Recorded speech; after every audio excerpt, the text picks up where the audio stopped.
পঞ্চগড় সহ দেশের ৮ জেলায় বইছে মৃদু থেকে মাঝারি শৈত্যপ্রবাহ। এর মধ্যে আজ দেশের সর্বনিম্ন তাপমাত্রা রেকর্ড করা হয় তেঁতুলিয়ায় ৭.৩ ডিগ্রি সেলসিয়াস। মৃদু শৈত্যপ্রবাহের হিমেল বাতাসে ব্যাহত হচ্ছে স্বাভাবিক কাজ। হাসপাতালে বাড়ছে ঠান্ডায় আক্রান্তের হার। সহকর্মীদের তথ্য ছবিতে প্রতিবেদন।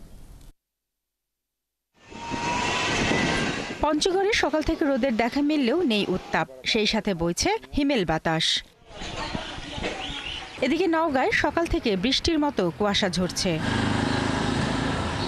শীতে চাঁপাইনবাবগঞ্জে একান্ত প্রয়োজন ছাড়া ঘর থেকে বের হচ্ছেন না কেউ। বেলা বাড়ার সাথে সাথে সূর্যের দেখা মিললেও শৈত্যপ্রবাহের কারণে তাপমাত্রা কম।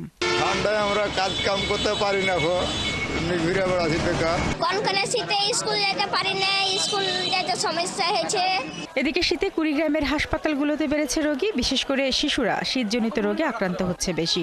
ডায়রিয়ায় আক্রান্ত হয়ে ৩৩ জন শিশু হাসপাতালে ভর্তি হয়ে চিকিৎসা নিচ্ছে, আর নিউমোনিয়ায় আক্রান্ত ১৫ জন। খাগড়াছড়িতেও বেড়েছে ঠান্ডা আর কুয়াশার কারণে যান চলাচল করছে লাইট জ্বালিয়ে। কাজের জন্য বের হতে পারছেন না শ্রমজীবী মানুষ। মৌলভীবাজারে ঘন কুয়াশা ও শীতের কারণে বিপর্যস্ত হয়ে পড়েছে জনজীবন। শারমিন স্বপ্না, ৭১।